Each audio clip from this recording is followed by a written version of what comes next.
ذخیرہ اندوزی کرنا کیسا، حالت میں بال ناخن کاٹنا اور سرما کا استعمال کی حالت میں ٹی وی دیکھنا کیسے ہے، روزے کی حالت میں قے آ جائے منہ بھر کے۔ بسم اللہ الرحمن الرحیم۔ سامعین کرام، مشورے میں جو طے ہوا تھا آج کا جمعہ توحید کی اہمیت کے موضوع پہ تھا، آپ کے خطیب دل پذیر اسی عنوان پہ بولے ہیں، اللہ ان کا بیان کرنا، آپ کا سننا قبول و منظور فرمائے۔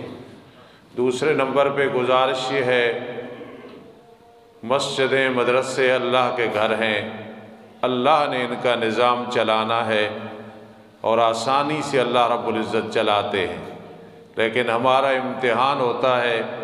اس وقت مدرسے میں بھی سخت ضرورت ہے رقم کی اور مسجد میں بھی ضرورت ہے۔ مدرسے کا کام ہو رہا ہے، لنٹر پرانا ہو گیا تھا، کافی خرچ ہے، بار بار میں نہیں کہوں گا، سخت ضرورت ہے مدرسے میں، اور مسجد کے کام بھی آپ دیکھ رہے ہیں الحمدللہ دن بدن مسجد کے کام بڑھ رہے ہیں، ہو رہے ہیں۔ اللہ رب العزت ہمیں مزید توفیق نصیب فرمائے۔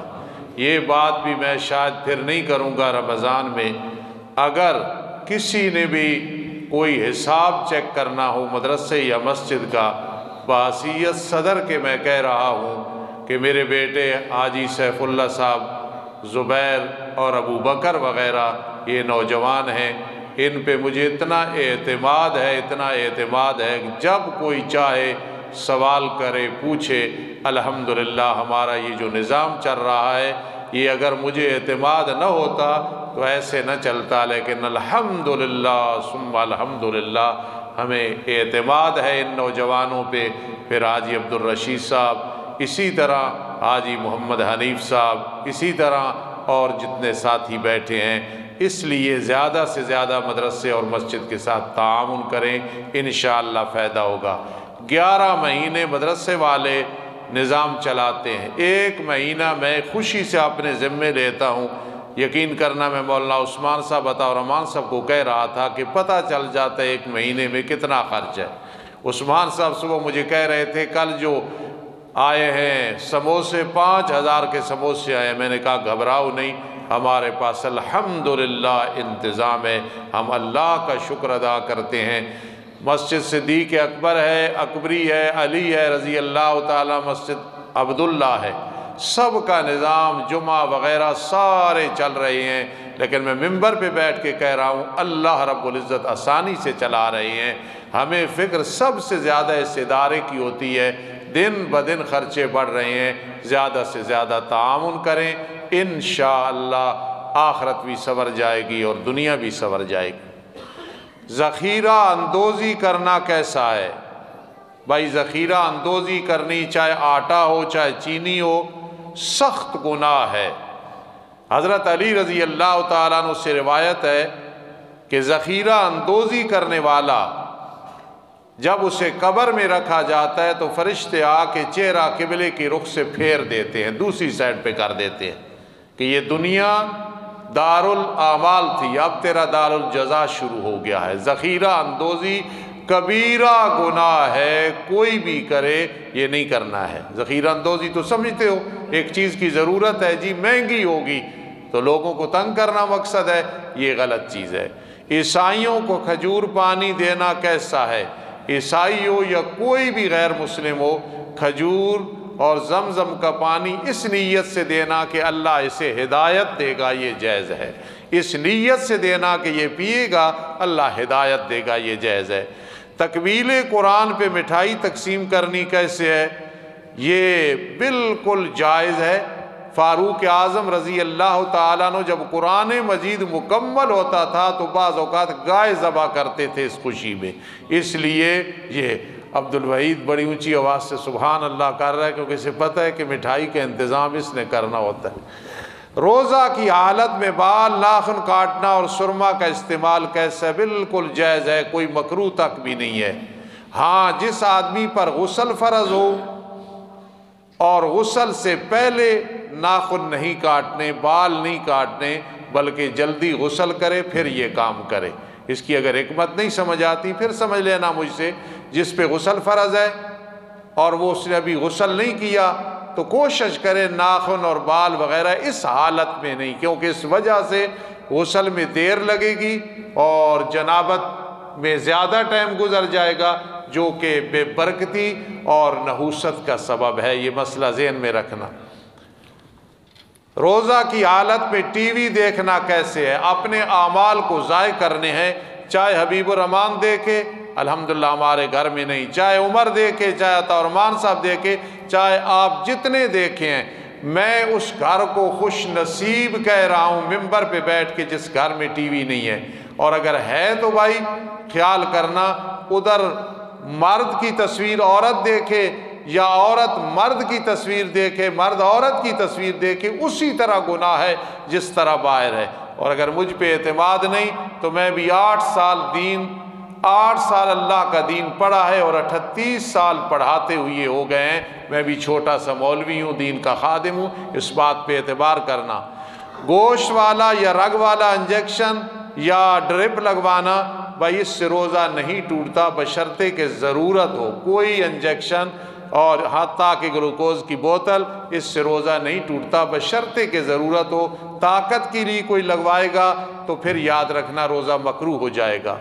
روزے کی حالت میں قے آ جائے منہ بھر کے، جتنی بھی آ جائے خود، اس سے روزہ نہیں ٹوٹتا، اور اگر کوئی لے ضرورت ہو اور وہ منہ بھر کے ہو تو پھر اس سے روزہ ٹوٹ جاتا ہے۔ اگر منہ بھر کے نہیں جب لی پھر روزہ نہیں ٹوٹتا۔ استاد جی انہیلر جو پھیپھڑوں کے لیے استعمال کرتے ہیں، اس سے روزہ ٹوٹتا ہے یا کہ نہیں؟ اس سے روزہ ٹوٹ جاتا ہے، اس سے روزہ ٹوٹ جاتا ہے۔ یہ استعمال نہ کیا کریں، یا پھر وہ عذر ہو تو وہ روزہ نہ رکھے۔ لیکن جو متقی لوگ ہیں، بڑے محتاط ہیں، وہ یہ کہتے ہیں کہ اگر یہ کر لیا جائے، اس حالت میں روزہ بھی رکھ لیا جائے اور کفارہ بھی دے دیا جائے، اگر وہ کفارہ دینا ہے تو پھر بھی ٹھیک ہے۔ انہوں نے احتیاط بتائی ہے، بہرحال روزہ اس سے ٹوٹ جاتا ہے کیونکہ اس میں دوا ہوتی ہے۔ روزے کی نیت نویت ان اصوم غدن، بعض لوگ کہتے ہیں غدن نہیں کہنا کہ کل کی بات ہے، یہ تو آج کا روزہ ہے، یہ ویسے بات ہے، اس کا کوئی اعتبار نہیں ہے۔ روزے میں ٹوتھ پیسٹ کا استعمال کرنا کیسا ہے؟ مکروہ ہے۔ مسواک کر لیا کرو، روزے کی حالت میں یہ نہیں کرنا، مکروہ ہو جاتا ہے، ثواب میں کمی آ جاتی ہے۔ جو عورتیں رمضان میں دوا کھاتی ہیں کہ روزہ نہ چھوٹے، ایسا کرنا ٹھیک ہے یا غلط ہے؟ اب سمجھنا تحقیق سے، میں جو بات کروں تو میری ذمہ داری ہے۔ یہ دوا استعمال کرنی ٹھیک ہے، لیکن فقہا کہتے ہیں ایسا عمل کرنا کہ اللہ کے کام میں دخل دینا یہ صحیح نہیں ہے۔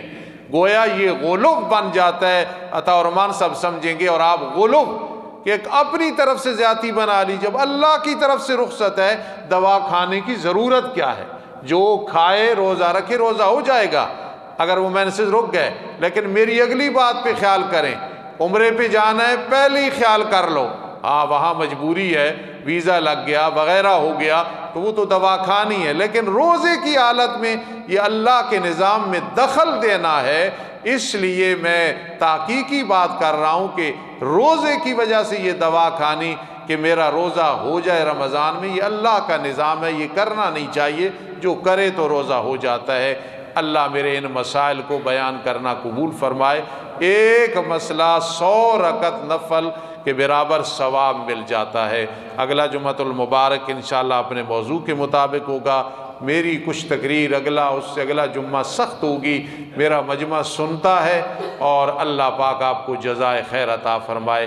چندے میں کمی نہ کیا کریں۔ آئندہ حاجی سیف اللہ صاحب چندہ جو ہے یہ نماز سے پہلے کر لیں، کیوں کئی ساتھی پھر چلے جاتے ہیں، یہ مشورہ کر لیں۔ بھائی میرے بڑے بھائی حاجی عبدالرشید صاحب عمرے پہ جا رہے ہیں اللہ کے فضل سے۔ جس دن سے میں نے سنا ہے مجھے اتنی خوشی ہے کہ گویا میں جا رہا ہوں، کیونکہ یہ وہ لوگ ہیں جنہیں میری کہنے کی ضرورت نہیں کہ میرے لیے، میرے مدرسے کے لیے، ماں باپ کے لیے دعا کریں، مجھے کہنے کی ضرورت نہیں، مجھے بڑی خوشی ہے۔ اور کئی ساتھی جا رہے ہیں، مائیں بہنیں جا رہی ہیں، عورتیں جا رہی ہیں۔